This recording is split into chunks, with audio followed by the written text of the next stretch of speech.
నైరుతి రుతుపవనాలు తెలుగు రాష్ట్రాల్లో విస్తరించాయి. రుతుపవనాలు తెలంగాణ అంతటా దాదాపు వ్యాపించినట్లు వాతావరణ శాఖ అంచనా వేసింది. రుతుపవనాలు విస్తరిస్తున్న నేపథ్యంలో వచ్చే 3 రోజులు తెలంగాణలో వానలు పడే అవకాశం ఉందని హైదరాబాద్ వాతావరణ శాఖ పేర్కొంది.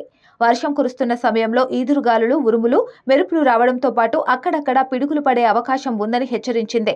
ముఖ్యంగా పొలాలకు వెళ్లే రైతులు జాగ్రత్తగా ఉండాలని సూచించింది.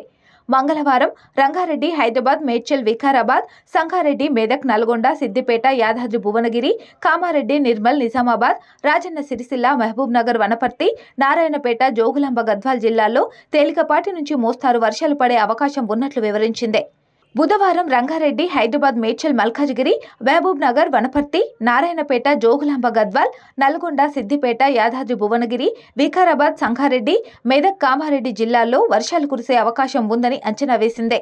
గురువారం వరంగల్, హన్మకొండ, జనగాం, రంగారెడ్డి, వికారాబాద్, మహబూబాబాద్, నాగర్, వనపర్తి, నారాయణపేట, జోగులాంబ, గద్వాల్, ఆదిలాబాద్, నిర్మల్, నిజామాబాద్, జగిత్యాల, రాజన్న సిరిసిల్ల, కరీంనగర్, పెద్దపల్లి, జయశంకర్, భూపాలపల్లి, ములుగు, భద్రాద్రి కొత్తగూడెం, ఖమ్మం, నల్గొండ, సూర్యాపేట, మహబూబ్ నగర్, యాదాద్రి, భువనగిరిలో వానలు పడే అవకాశం ఉంది. ఇందుకు సంబంధించి జిల్లాలకు వాతావరణ శాఖ ఎల్లో అలర్ట్ జారీ చేసింది. మరోవైపు ఉత్తర తెలంగాణలో ఉష్ణోగ్రతలు కొనసాగుతున్నాయి. ప్రజలు ఉక్కపోతతో ఇబ్బంది పడుతున్నారు.